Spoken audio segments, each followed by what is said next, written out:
So UTAC has been on strike now for, we're counting down, it's been what, 38, 37 days. And it's time to really take stock of the damage because it's a university crisis. We've talked a lot about, give me this, give me that. There's been a back and forth, there's a deadlock. I'm really not interested in that tonight because as for that, we've heard a lot about. The UTAC is fundamentally still on strike. We need to at a point stop and look at the cost and then what will it take to fix it, right? And that's what I'm interested in tonight. That's what we're saying, taking stock of the damage 37 days later. I need to appreciate how bad this has been for the universities. Put also this in context. Coming out of COVID, when the university academic calendar has seriously been affected by COVID, just when a university is about to recover academically, then COVID was a naturally imposed, disaster, if you may. But this is a man-made one, which has left in its wake some difficulties. We're going to look at that. So we've been counting. This is the 10th of January. The strike started. We are talking about 16th of February. Now we're talking about 38 days in all now since the strike started. So that's a long time, more than a month, right? We have 15 public universities that will be affected, and well over 200,000 students will have to bear the brunt of this. And remember, parents, this spare a thought for parents. Many of them, particularly first-year students, whose parents were looking forward to going to school. They've invested a lot of money in getting their kids to school. Some of them would have spent monies on getting accommodation in Accra. If you're coming from, say, northern region, you send him down to Accra, you pay all the money, and parents are struggling to raise funds already. Send a child to Accra, and for 30 days, you're paying the rent for the hostel, and the child is not getting any education.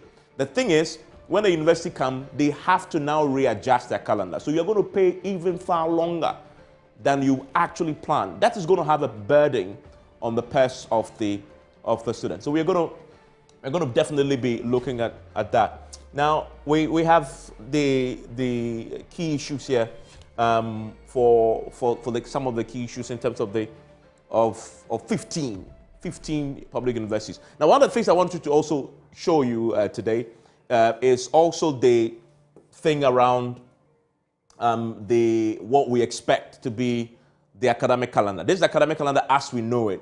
So teaching was supposed to begin on January 13, and teaching should have ended on April 1. That is 11 weeks in total. Examination was expected around April 9, and all this has been missed. Now pay attention to this here. We've been tracking where we are with this, and if you look at this, we are today on this is February 16. So this is the entire academic calendar here, right? This is the entire academic calendar. So we've lost all this period in red here, we've lost already. So that's significant, right? And if this is not fixed, we're going to lose a bit more academic calendar. The question is, how do you fix this? But there's been financial costs too, because the universities, they generate internal funds, and when they generate, they keep all of it, right? The assumption is, with school not operating and kids not in school, very possibly, if you look at the estimations here, the universities may be losing a lot of money in terms of the internally generated funds already. So there's a cost to what is happening, which is what we are showing you on this. And this is according to 2020 expected revenue from universities, and they retain all 100% of that. And so once 30 days has passed and going to 40, the possibility is that they may be losing all that.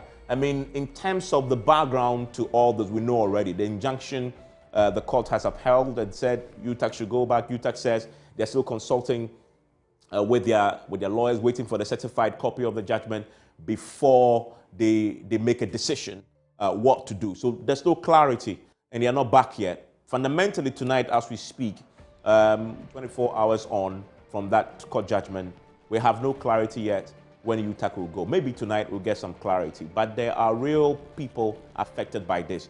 University administrators, I haven't heard what their view is on how this is affecting their universities. I'm delighted that we can speak to Professor Japo, who has agreed to share that insight. I want to get into the mind of an university administrator, how they are coping in the midst of these challenges. And then we'll hear from a student as well, and then UTAC, obviously, government, and then we'll hear from a man in the middle from the Africa Education Watch. I'm back quickly from this break, and I'll get into speaking to my guests after this. Stay with me, please.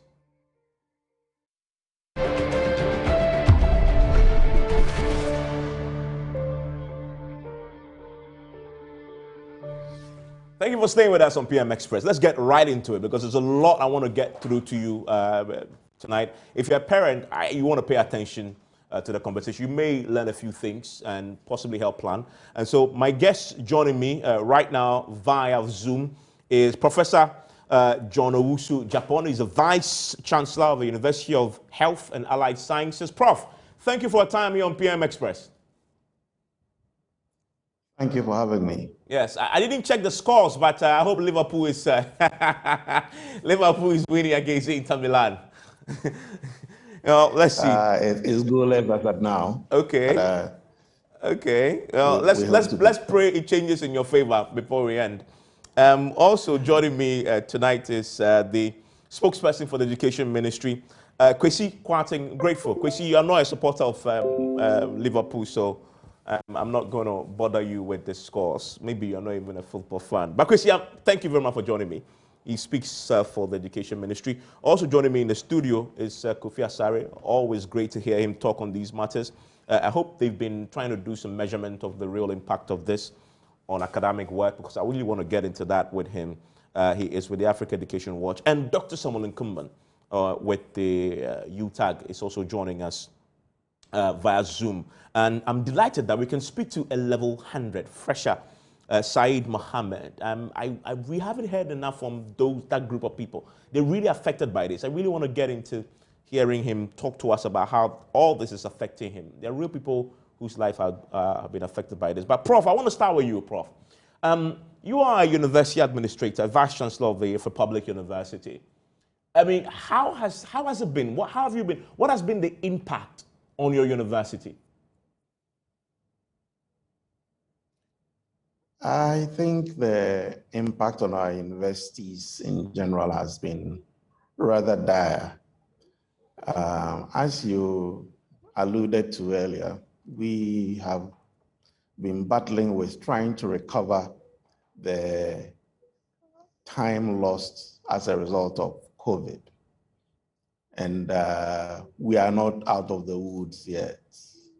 We were hoping that within a period of about 2 years, we would have been able to get our academic cycle back in shape. But with these disruptions, obviously, it is not in favor of that. So the academic calendar is still getting more and more challenged and probably getting to its elastic limit. So on the academic calendar front, that is what I can say, that it is not very good for us.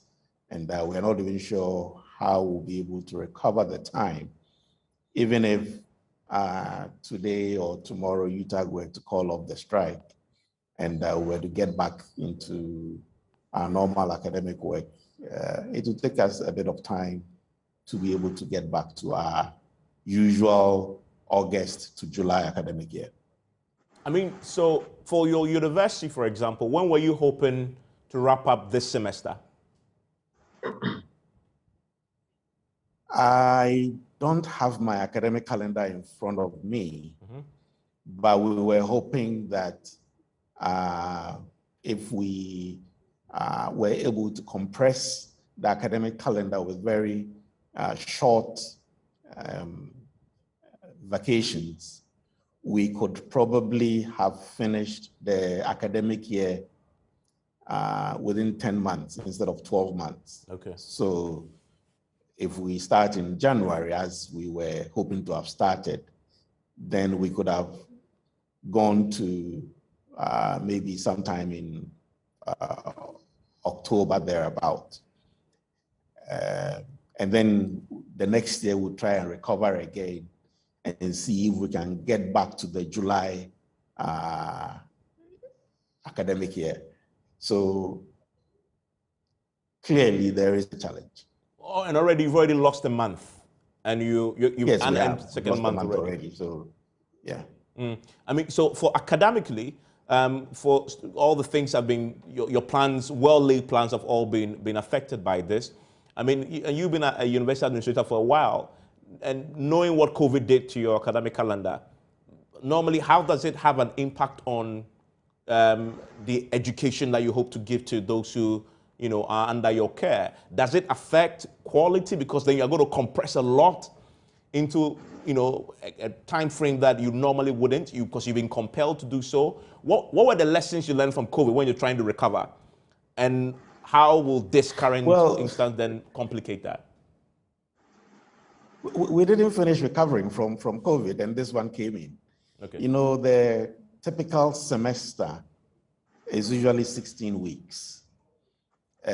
So I think you showed the University of Ghana academic calendar in your intro. Yes. And what they were planning to do was something around 11 or 12 weeks, which meant that the 16-week academic semester was going to be compressed into 12 weeks. Okay.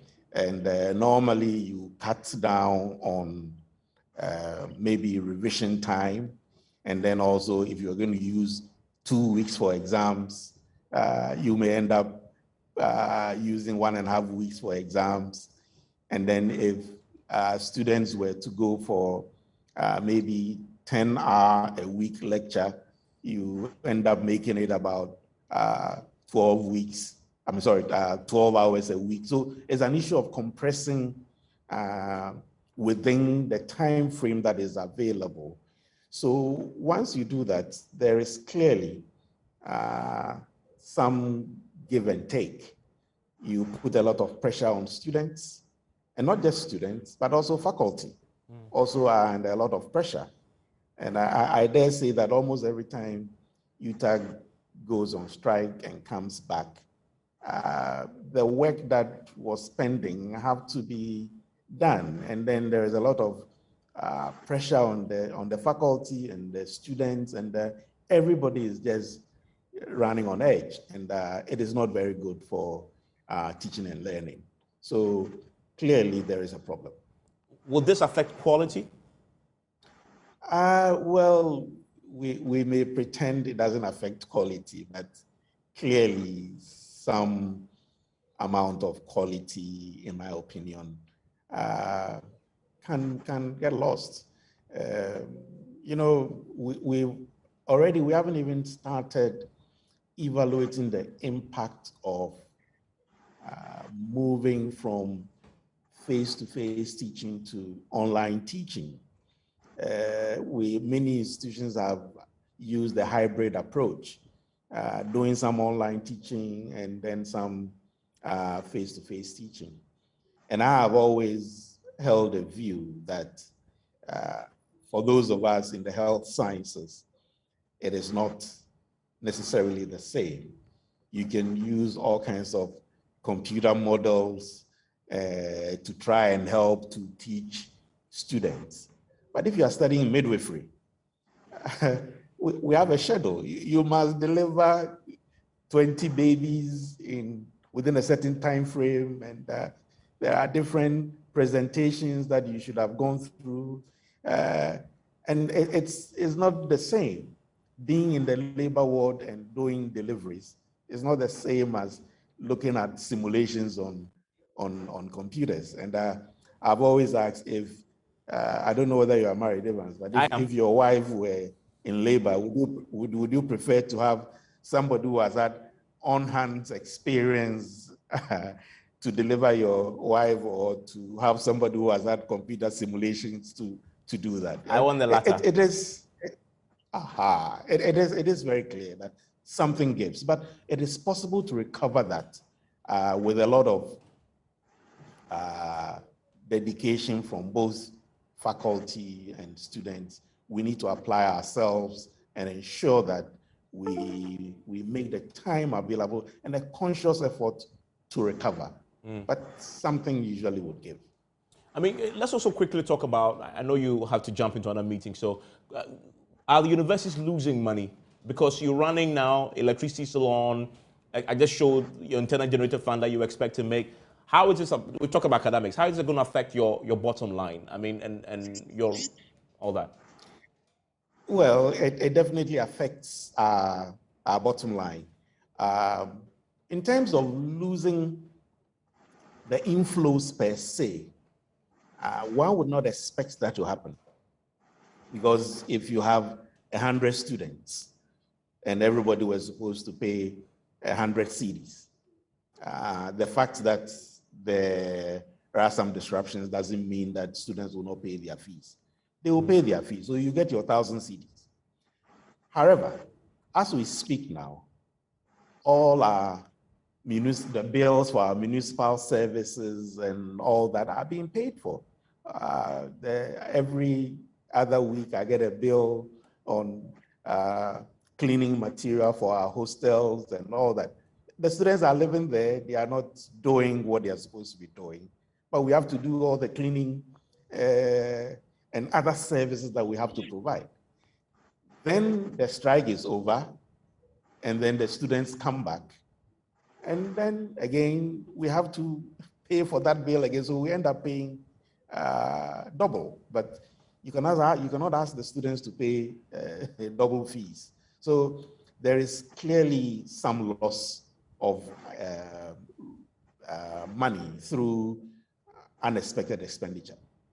I'm sure you've heard the arguments some have made that because of what you described and nothing is happening in the school, it's right then, prudent to consider closing down the schools for now, cutting your losses, and waiting for the strike to be over, then you resume. What do you say to that?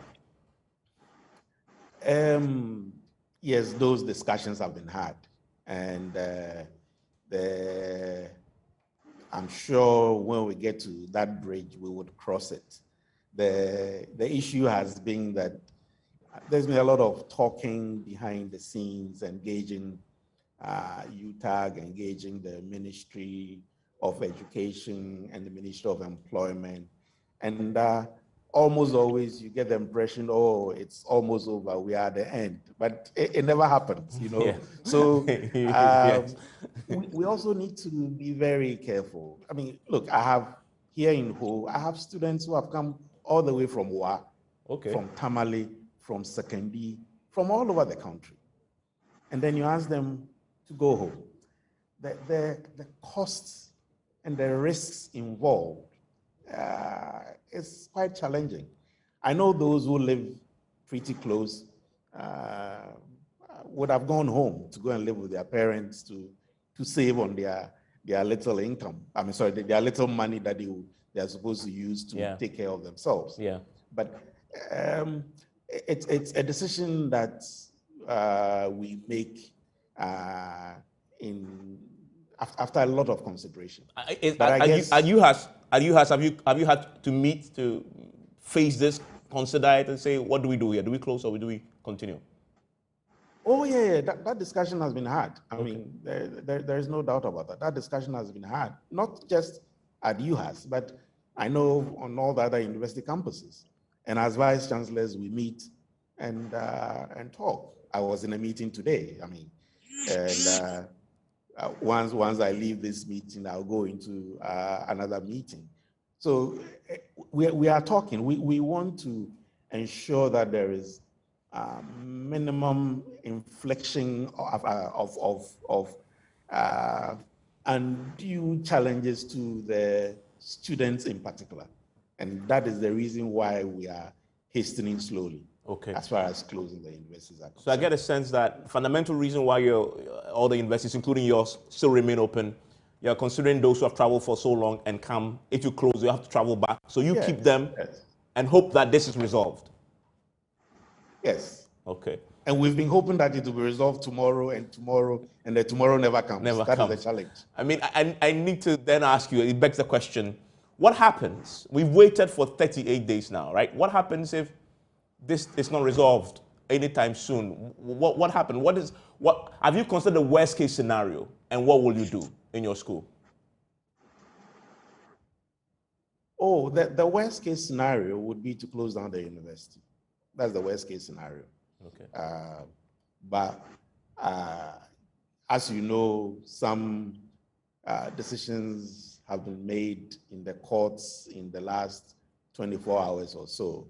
We are waiting the final decision, as you said, that UTAG was consulting his lawyers to be able to make a decision and all that. So once we know what the way forward is, we will. There are processes for closing down the university. I mean, as Vice Chancellor, I cannot just get up and close down the university. I'll have to call an emergency council meeting and present the case why we should. And these days, because of Zoom and other electronic technologies, we are able to hold meetings at very short notice. Okay. And people don't have to travel all the way to Ho to make that decision. So just as I'm talking to you via Zoom, yeah. If we need to make that decision, we'll call an emergency meeting and make that decision. Very finally, maybe I can get some good news for you from Utah, but maybe tomorrow they are coming back. So I'll ask him whilst you're there to hear maybe you're coming back tomorrow. But very finally, in making that decision, what factor are you using? Is it, okay, so they've done 37 days. Okay, are we looked at and say, okay, maybe when they do 60, that's when we say, okay, let's pull off. What would the factors be? What are the variables? Oh, I mean, as you know, there are many variables that have gone into this. Okay. We've come a very long way. There's been a lot of behind the scenes negotiations and all that. There hasn't been consensus yet. They've gone to the court, and the court has given a ruling that we should go back to the classrooms whilst the germane issues are being discussed. So we are waiting to see what happens. If it is protracted beyond that, then we will not have any option but to close down the university. How many days will trigger this? Oh, I don't know whether it's an issue of days that will trigger this or not. I've heard a lot of discussion about 21 days and all that kind of thing. I haven't seen it in any of our statutes. Okay. At least within the University of Health and Allied Sciences, it's not in our statutes that after 21 days you close down the university. And I know the University of Ghana statutes pretty well because I came out of there. I haven't seen that yet. Okay. What I think people have flipped to give that kind of interpretation is when students absent themselves from lectures. It's part of within the student's handbook. Okay. If you absent yourself from lectures continuously for that period of time, then some repercussions do occur. So I guess people are flipping it to say that the reverse should hold. But what I keep saying is that the students have not absented themselves from lectures. Even lecturers who have. They are there. They have not absented themselves. So stay with me briefly. Let me see if I can get you some good news. Because UTAG president for University of Ghana is with us. Maybe he can give us some good news for tomorrow morning. Dr. Nkrumah. Hello, Doc. Hello, Doc. Can you please unmute if you've muted? Say that again. Okay, we'll get him back. Hopefully we can get, Prof, just stay with me for a second. I want to see if I can get him back, ask him if they're going back tomorrow, whether they've now seen the certified copy, and whether they're going back, so that maybe you can get some good news, on top of your anticipated Liverpool win. But let me bring in Kofi Asare. Kofi, so you've heard from a vice chancellor. I mean, what he says is pretty great. But this is a reality on the ground. I mean, possibly losing money, academic calendar, trying to recover from COVID, possible quality issues. What's your reaction to all that? This is serious, right? I don't think we've really, processed it as much. Yeah, no vice chancellor would be happy, closing down their universities. We know the role IGNs play in the management of universities.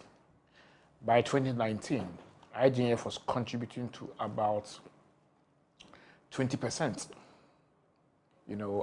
of about 15% of the education sector budget, the whole education sector. Now, within that 15%, the IGF alone from the universities, from the tertiary sector, was about 77%. That's huge. Exactly. So it tells you that IGF is the oxygen for running universities now. But he said that the schools, the university, the kids have already paid. Yes, they've paid. But then when you are on strike, as he said, you are doubling your expenditure. No And teaching. then when they come, possibly must extend, and then there's another. Exactly, because no teaching is taking place, but they are using utilities. Yeah.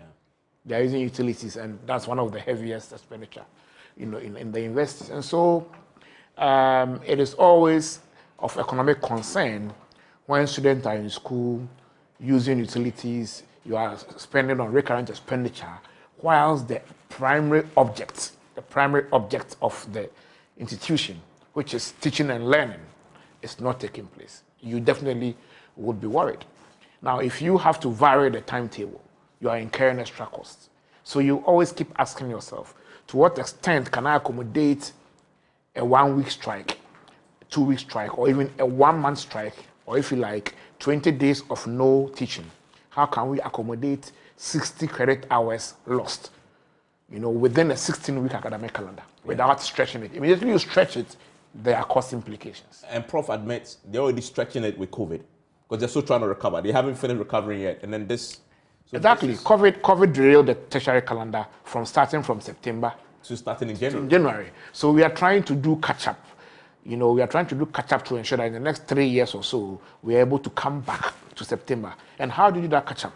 By gradually reducing the deficit by 1 month every year, or even if you like 6 weeks every year, so that within 3 years, you are back to start your academic year in September or let's say October. Within this challenge, the least one will expect is any intervening factor that will retrogress or that will actually, take us back. There couldn't have been any worse time for a strike. Exactly. I guess is the point. Exactly. And that is why it is very, very worrying for vice chancellors, not only vice chancellors, but also for students. Yeah, we'll talk to a student shortly. Yeah, Get a perspective also for students and also for parents, because you are paying money for your child to be in school. You are giving them remittances. Now, they are doing nothing in school. These are level 100 students who have not even been matriculated. They don't have their course outline. They have no sense of academic direction. Yeah. They have no academic activity to participate in. What are they doing there? They are only spending money, right? By the time school resumes, they are knocking on the door asking for money, because you spend more money when you are in school idle than actually when you are actually learning.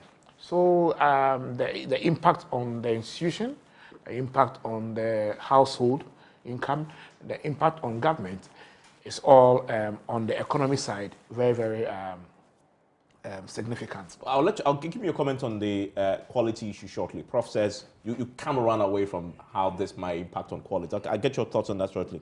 I hear from Kwesi Kwarteng shortly. He speaks for the Education Ministry. Having had the real life impact from a university administrator, how does that ginger government to take this a bit more seriously than they have? We'll get his thoughts shortly. But let me get Saeed Mohammed. He's a student. Hello, Saeed. He's a level 100 student. Hello, Saeed. Hello. Hi, Saeed. Thanks for joining me. Which school are you? University of Ghana. Okay. Are you resident in Accra or you traveled from Accra, from outside Accra? From outside Accra. Well, where in particular? Mankuma, there is a community near Bole. Say that again. Mankuma is a community near Bole. So this is upper west? Savannah region. The Savannah region. So you travel all the way from the Savannah region, community near Bole, to Accra. To Accra. Yes. Okay. So are you still in Accra? Yes, please. Where are you staying? Because the cost of transportation is very high. So I have to stay. Maybe I may go home and the next day they may say lectures are back. So I need to fare myself from my hometown to Accra. So which will cost me a lot. That's why I'm still on campus.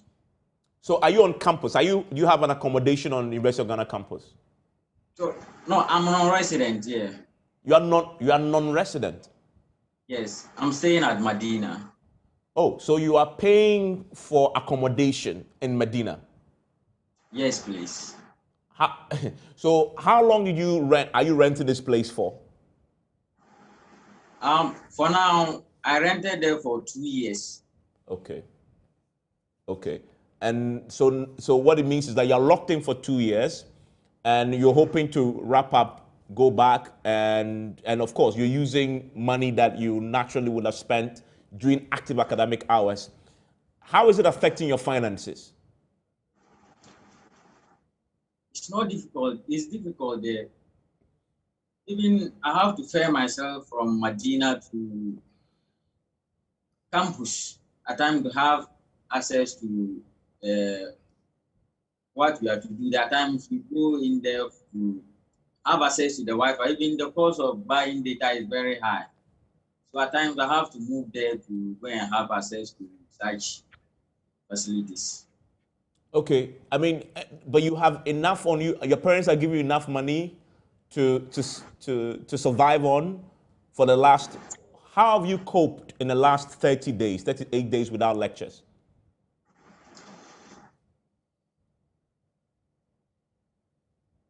Our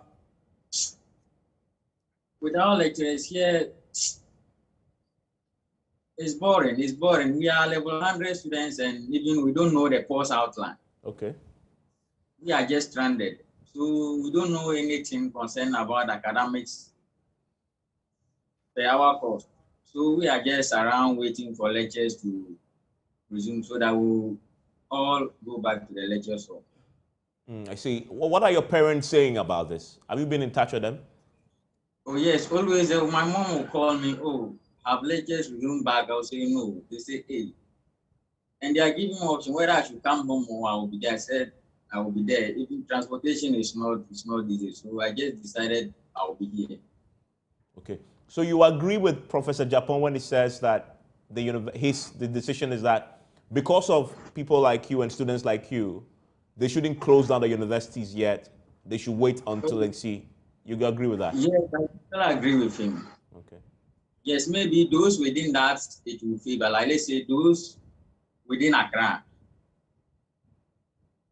shutting down the university will favor them. But we those from let's say from the north, Boku, Wa, Bunkuru, Bole, and these places, it will affect us a lot. I see. Mr. Kwarteng, you from the Education Ministry. You've heard from a Vice Chancellor, you've heard from a student affected. Government certainly is aware of these difficulties that the universities are going through, parents are enduring, and the student is also enduring now on the back of a 38-day strike. Is this knowledge influencing the urgency with which at least government is approaching this? Okay, good evening once again to Evans and fellow panelists and of course viewers of Ghana. Let me state that this has been one of the biggest challenges that we've been confronted with as a ministry, especially starting this year.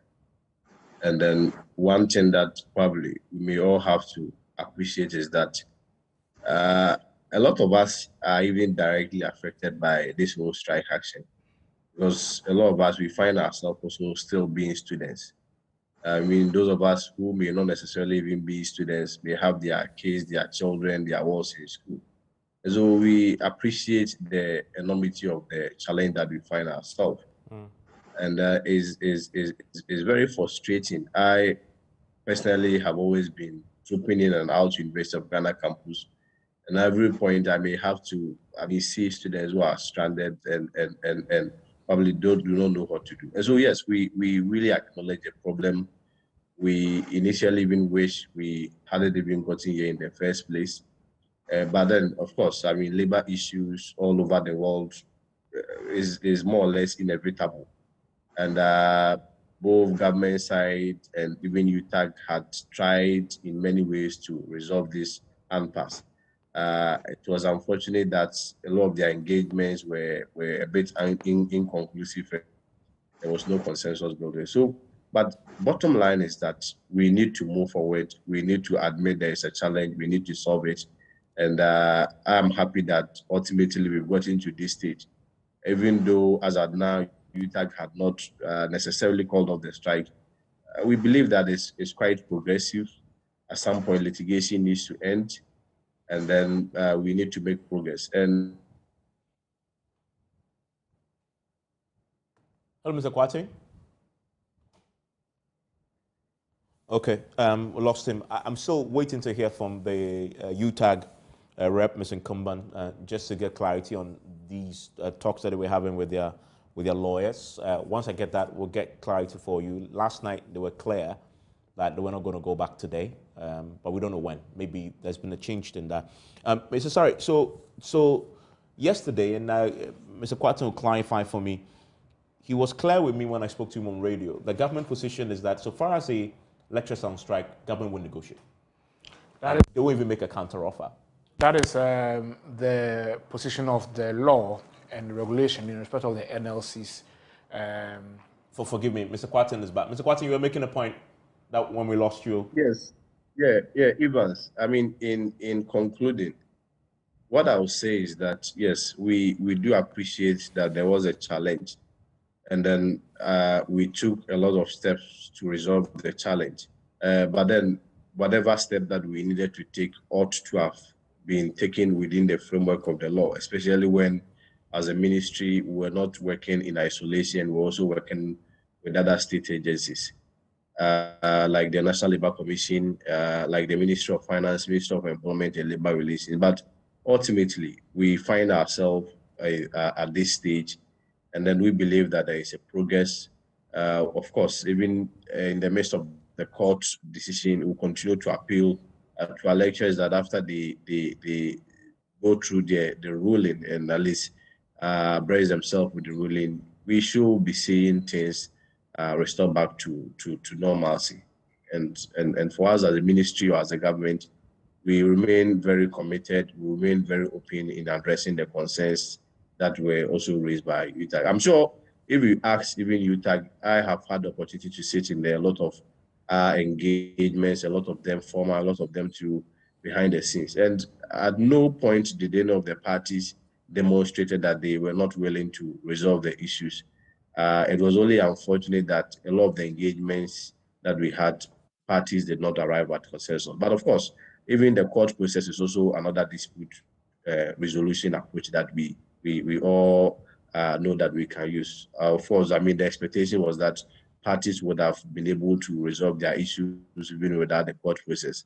The judge demonstrated that by giving the parties opportunity to resolve their issues on 2 occasions. Like the professor said, there was no consensus and this decision has to come in. So ultimately, there's been progress. And for me, that is the most important thing that we need to take from there. The government remains committed to addressing these concerns. Yeah, I mean, you say there have been progress. I guess you're referring to the court order. Yes, when I say progress, I'm referring to the fact that all parties, by their conduct, by their expression, indicated and pointed to the fact that we needed a resolution and needed to find a long-lasting solution to this impasse. And so whether it was UTAG, whether it was government, we felt that that decision ought to have made, because at the end of the day, parties cannot litigate forever.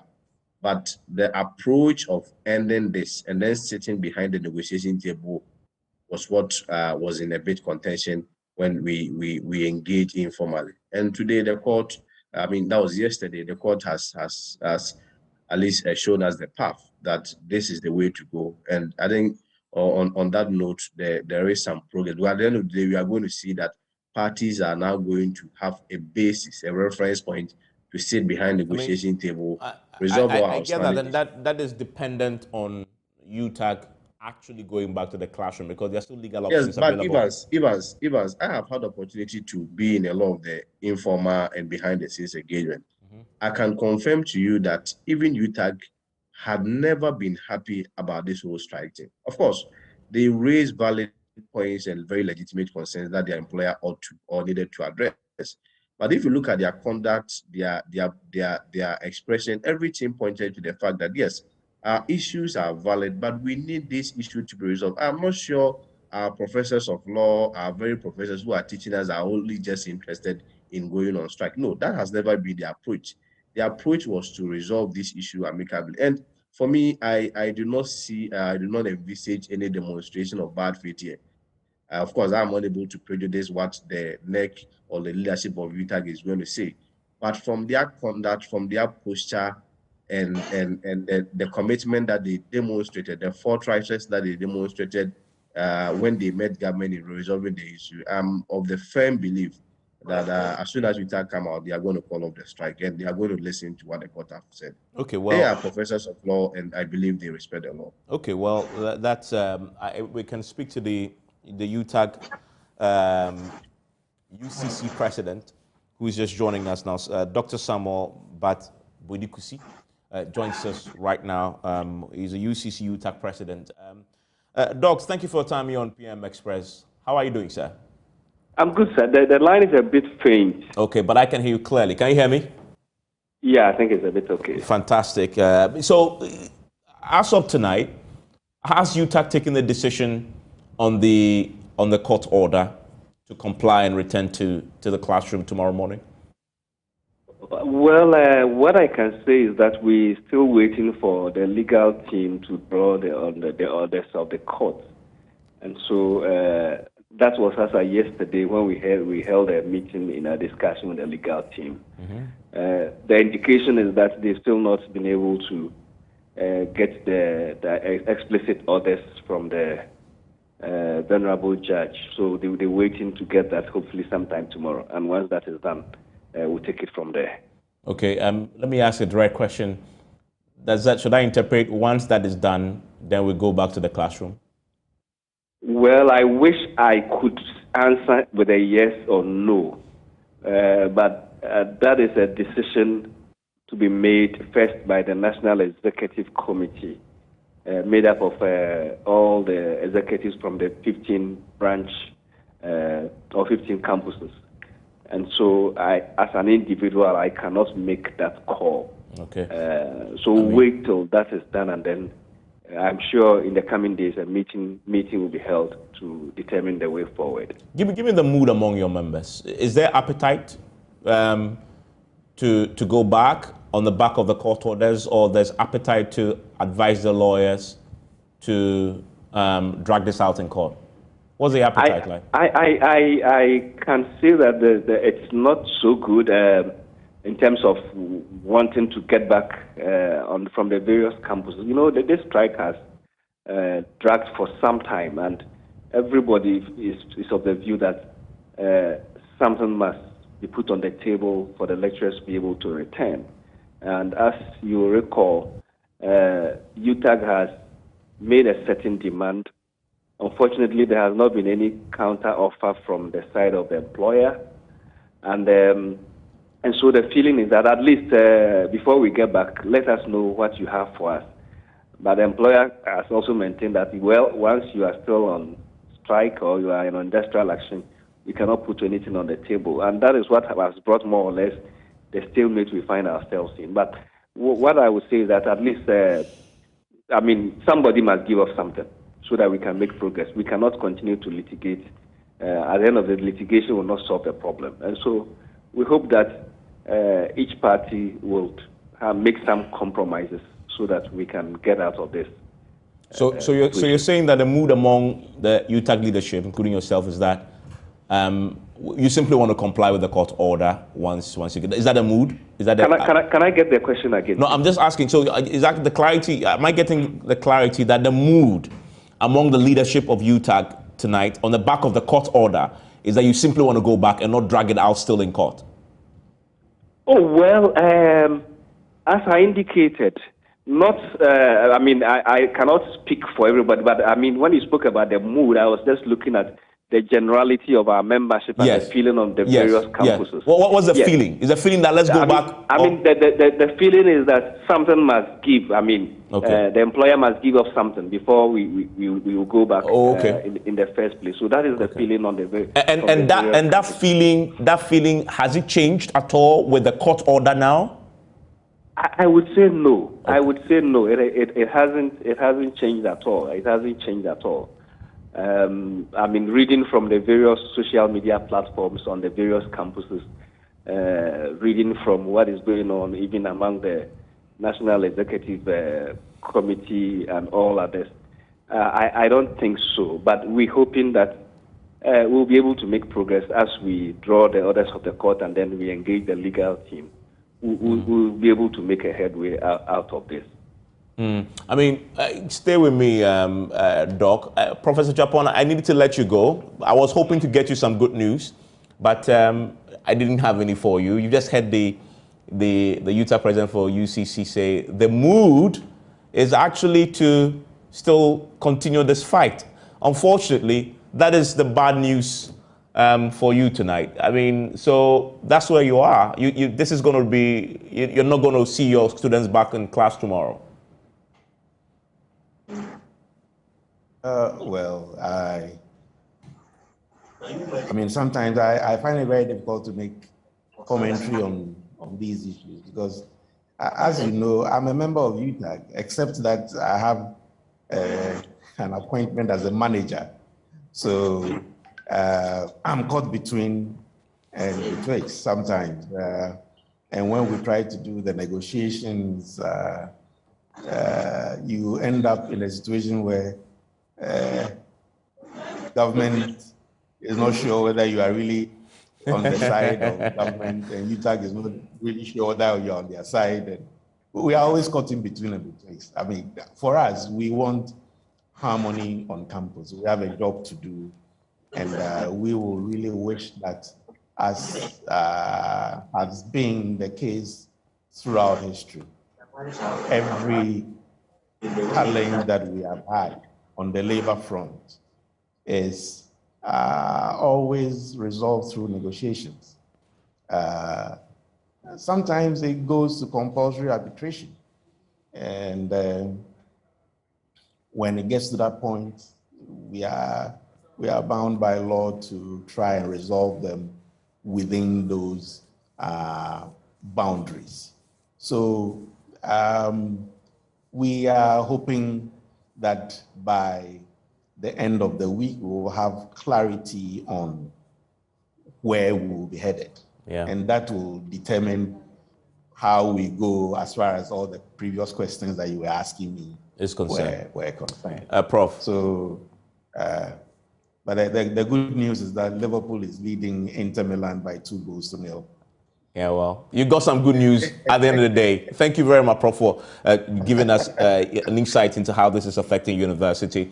I have Mr. Kwarteng with me. He's heard directly from UTAG and what the feeling is now. He was hoping that the university lecturers would just go back. From what I've just heard there, that's not the feeling at all. I'll get his thoughts after the break. I'll get the students' thought, the level 100 students' thought on what we just heard from UTAG. His parents will have to worry and continue to worry from the Savannah region now that he's still in Accra, because it appears this is possibly going to drag out a bit more. And Kofi Asare is still with me. He's heard everything else from the UTAG.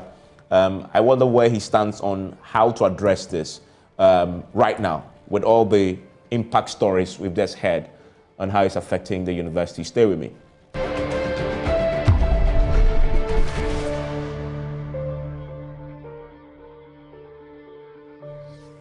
Stay with me. Kofi, so you had UTAG just before the break. The appetite is that don't go back, still fight. We are in for the long, long haul. Well, let's wait for UTAG to consult. Let's wait for NEC to meet and then consult the campuses, and then we know whether they are going to appeal, stay execution and progress, or they will just throw in the towel and then get back to the classroom. We've always indicated that matters between the employer and the employee are not best resolved through litigation, because a great deal of good faith is required, especially when the employee is delivering a service. We've had about 20 working days of the academic calendar chopped off. About 60 hours of teaching time has been consumed by the strike. And you would expect these lecturers to commit to working on Saturdays, to do up to 6 hours every Saturday for the next 10 Saturdays to be able to atone for the hours lost. These sacrifices will not come if there is bad faith between the employer and employee. So how the employee returns to work is very important because it has a bearing on the attitude towards work. So let's hope that this issue is resolved within an atmosphere of good faith. You think government, both sides, we've just heard the challenges that everybody is facing, the universities, the parents, the teacher, the student. Do both sides, government and the UTAG, are they approaching this with the seriousness that we've just heard and the agency that obviously is on display for everybody to see? Well, from the government side, they were very serious because they went to court as early as week 2 or so. Okay. And they have been in and out of court. So they were serious and very, very decisive on their strategy. Their strategy was to get the courts to injunct the strike and compel the teachers to go back to school class. So they were very, very serious and forthright with their strategy. That's why they didn't make any counter offer. So they were But shouldn't they have, in the interest of not letting this play out in court? Because from what I hear, UTAG said, just put something on the table and we'll go back. We don't necessarily have to agree, but just put a counter offer on the table. Well, it is not just a matter of putting just a counter offer on the table. It is a matter of government being reluctant to break its own rules of not engaging workers when they are on strike. But the government in other sectors have done this in the past, you know? I mean, when the doctors do it, government... Yeah, but the doctors would always be put in a category of... I mean, they would not just be put in, but they are in a category essential. of emergency or essential services, so they cannot be allowed to... so there may be exemptions to such rules, but I think that all in all, UTAG will have to continue engaging government. The MOU, even the MOU they signed, has issues because I know that the rank and file of UTAG, did not support the MOU that was signed last year, to be honest with you. And it is on the basis of the MOU that the strike is being called because agreements in the MOU were not being respected by government.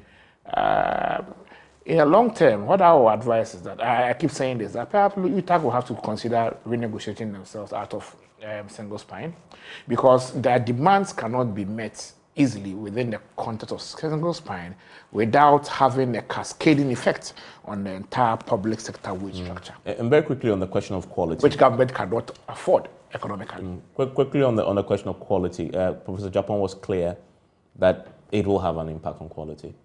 This is an area that you deal with a lot. That's something that needs to be addressed.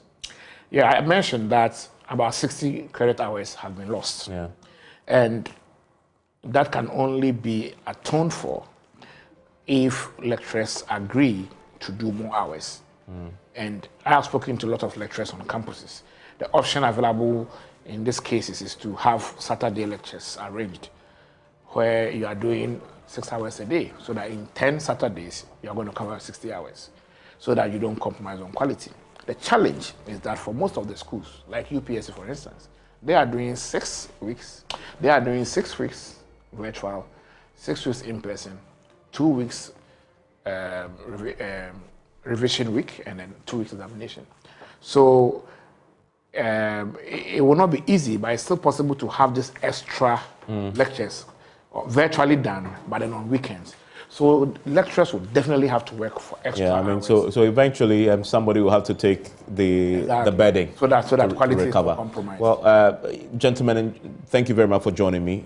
This is something that is still rambling on. We might return again and do another assessment. Hopefully not 38 days from now. See you next week.